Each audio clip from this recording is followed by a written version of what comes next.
Bonjour la compagnie, c'est Edmond en Angleterre et vous pouvez savoir que je suis en Angleterre parce que il pleut. Vous savez toujours qu'on est en Angleterre parce que la pluie tombe. Donc anglais par naissance, français par adoption. Non, c'est pas tout à fait vrai. J'ai appris à parler français quand j'étais tout petit et la langue m'a plu, donc j'ai commencé à l'apprendre. Allez savoir pourquoi. Il n'y a pas, à ma connaissance, des gens dans ma famille, il y a quelques centaines d'années, qui étaient français. Mais voilà. Donc, je tourne un petit vidéo exprès aujourd'hui, parce que je peux pas sortir, évidemment. Il pleut à verse à l'extérieur. Je tourne une vidéo parce que il y a quelqu'un qui a vu la vidéo que j'ai tournée avec ce pocket, en l'occurrence le Baofeng Uniforme Victor 3 Romeo Plus. C'est très important le plus.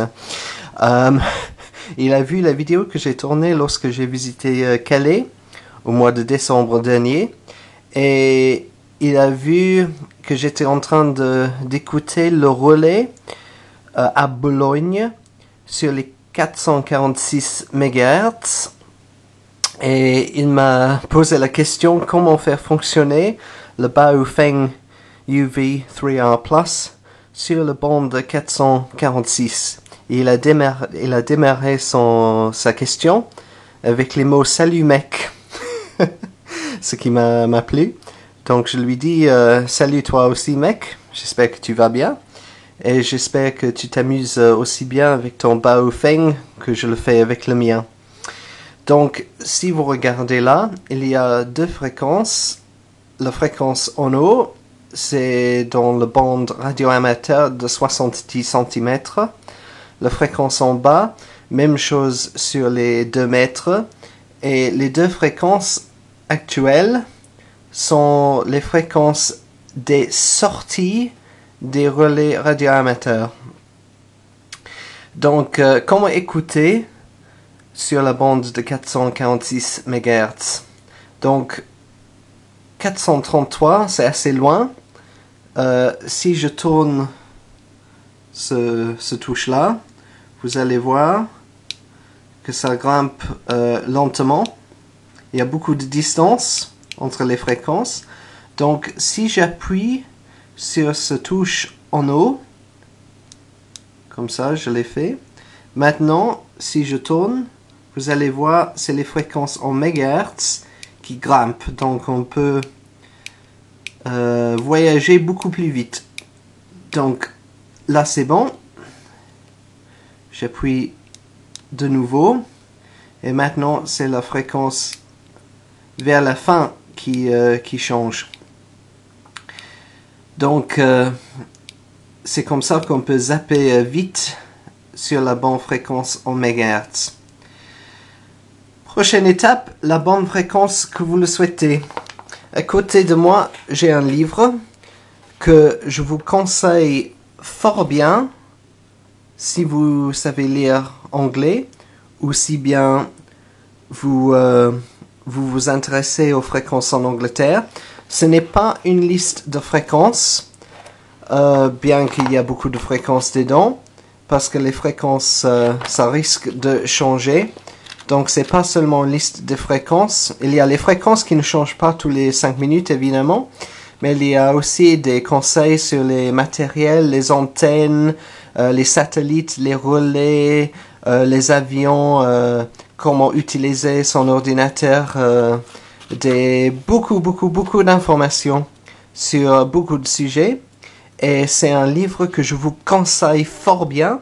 Il s'agit de Scanners. C'est la dernière édition, l'édition numéro 7. C'est écrit par Peter Rouse et le très regretté Bill Robertson. C'est disponible maintenant. Si vous cherchez sur eBay, vous risquez de le trouver. Moi, je l'ai trouvé pour moins de 10 livres sterling il y a quelques mois. Mais les fréquences de PMA 446 ne vont pas changer tous les 5 minutes. Donc ici, et je ne sais pas si vous allez lire ça, Mais ici sont les 8 fréquences pour les canaux différents. Et je ne sais pas si vous les voyez, mais vous allez remarquer, si vous les cherchez ailleurs, que les fréquences en haut ne correspondent pas avec les fréquences qu'il faut. Donc, en ce cas-là, on appuie sur la touche Menu, c'est le troisième à droite, à gauche. Donc, on passe sur le menu, on tourne pour chercher le step, le largeur, et on appuie sur, c'est soit uniforme Victor, soit menu. Je crois que c'est, je n'ai pas fait suffisamment vite, donc je repasse par là.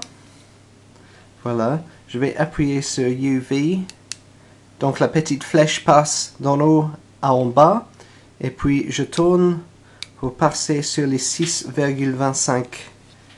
Et ensuite, j'appuie sur menu pour repasser.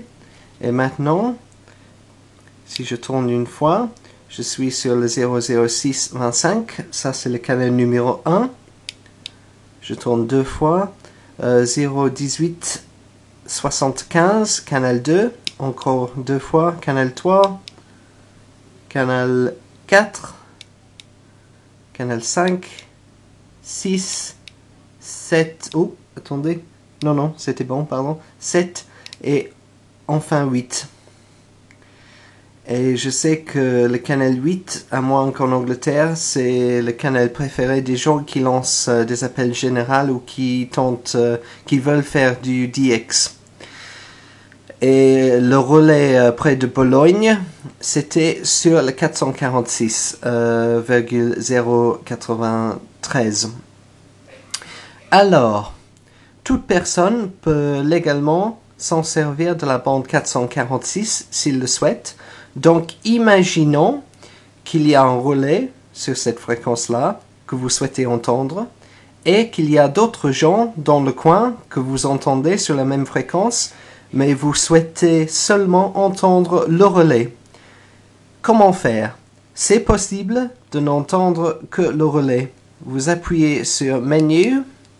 De nouveau, c'est pas facile d'avoir le caméra dans un main et le pocket dans un autre.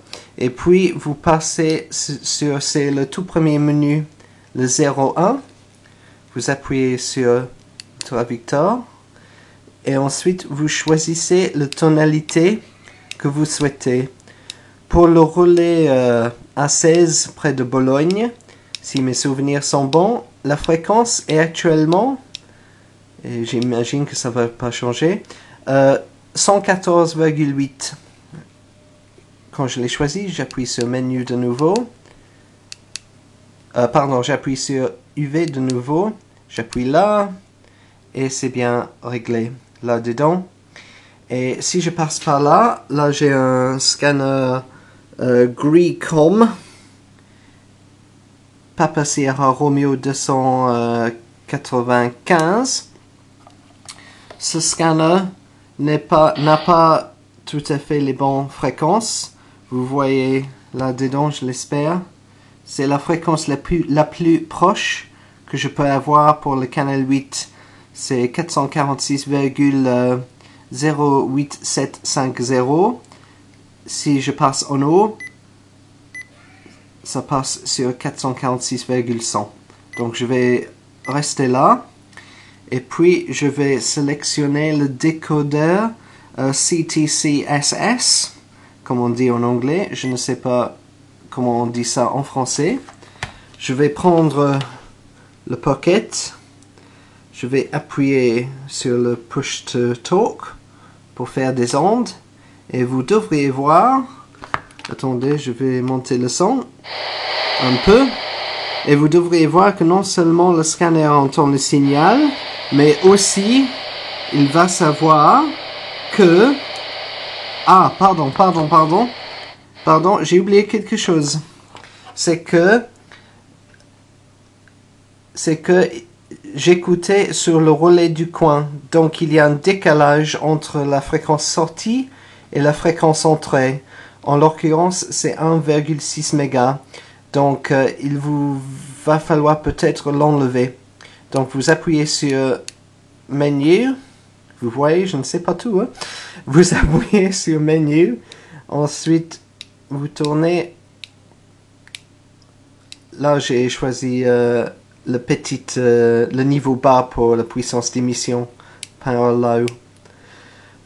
Step, c'est 6,25 comme on l'a noté. Ça, c'est la distance entre l'entrée et la sortie du relais, 1 méga,6. Et puis, il y a Shift.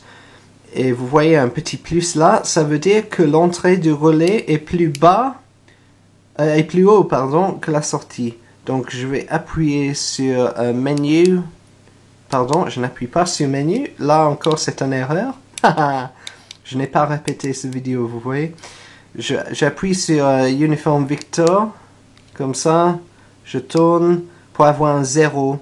Donc ça veut dire qu'il n'y a aucune différence entre une fréquence et l'autre. Donc maintenant, si j'appuie sur le push to talk, vous allez voir que la fréquence en haut, ça reste le même. C'est bon. Donc je tourne, je monte le son un peu, et j'allais dire autre chose, c'est que c'est le CTCSS de réception qui est fixé sur ce numéro-là. Dans le prochain menu, je tourne une fois, il y a la fréquence d'émission. Donc je vais changer ça pour que ce soit sur le 114,8 également. Je fais donc comme ça. Tôt ou tard, ça va fonctionner. Donc j'appuie là et vous voyez par là que non seulement ça capte l'émission, mais le ton est bien reçu en 114,8. Donc c'est comme ça que vous réglez ce pocket pour les relais. Je vais terminer avec un mot de conseil. Ici, je parle pour les lois en Angleterre. En France, c'est peut-être autre chose. Je ne sais pas, c'est à vous de... Si vous voulez faire des émissions sur les 446, c'est à vous de vérifier que les émissions que vous faites sont légales. C'est votre affaire, c'est à vous de le vérifier. Mais en Angleterre, jusqu'il y a quelques années, la seule façon légale de trafiquer sur ce bande, c'était avec un pocket comme ça, qui était fait exprès pour le faire, avec une antenne qu'on ne peut pas enlever du matériel. Il y a quelques années, ça a changé. La loi en Angleterre, je ne sais pas si c'est la même chose partout en Europe ou non, c'est que on peut utiliser n'importe quel pocket à condition que le PAR, puissance radiée, ça se dit, en anglais c'est ERP, Effective Radiated Power, ne dépasse pas les 500 milliwatts. Donc ce pocket est censé faire 1 watt, c'est-à-dire 2 fois plus fort, 1 watt sur les deux bandes, mais je vais vous montrer que si je passe en très haute fréquence sur les bandes de 2 mètres, c'est bon, comme ça, voilà. Et je fais ça parce que ce mètre là, avec son dummy loud là-bas, je ne sais pas dire dummy loud en français, mais j'imagine que tout le monde qui s'intéresse à la radio va savoir de quoi il s'agit, ce truc-là. Je suis en bande de 2 mètres, ça est censé faire 1 watt. Vous voyez là, j'appuie, et ce n'est pas 1 watt qui sort, c'est 2 watts. La puissance maximale est censée être 3 watts. En réalité, ça dépasse un peu. Donc, ce mètre-là, c'est l'enregistrer jusqu'à 200 mégas. Évidemment, les 446 sont bien au-dessus de cela, donc ça ne mesure pas correctement. Mais on peut facilement imaginer que sur les 446, ce Pocket, même en low power setting, en puissance basse, dépasse les 500 milliwatts. Donc, la seule façon que ça soit légal, c'est que vous mettez une antenne qui est tellement mauvaise que ça perd pas mal de puissance. Ici, c'est bon parce qu'avec un dummy load, le PAR, Effective Radiated Power, ERP, va être beaucoup inférieur à 500 milliwatts. Donc, comme ça va. Mais je vous conseille, je vous préviens que si vous utilisez ce Pocket sur les 446, il est fort probable que vous allez ne pas respecter la loi à propos des 500 milliwatts. En théorie. Dans le monde réel, en réalité, il est très, très, très improbable que ça va déranger qui que ce soit. Mon avis, c'est qu'il y a des choses dans le monde entier, il y a des problèmes beaucoup plus importants auxquels on peut s'inquiéter. Pourtant, je vous le conseille pour que vous le sachiez. Voilà, c'est tout. Donc j'espère que ce petit vidéo vous intéresse comme ça. Et non, pardon, j'ai appuyé sur la mauvaise touche encore une fois. Je veux sortir de ce système menu. Et là, le scanner me dit que les piles vont bientôt ne plus marcher. Donc, attendez. Donc, c'est Edmond en Angleterre qui vous dit bonne journée, bonne continuation. Et cela avec un CTCSS de 114,8 qui ferait marcher le relais à Bologne si j'étais près de Bologne. Voilà, maintenant vous savez tout. 73, au revoir.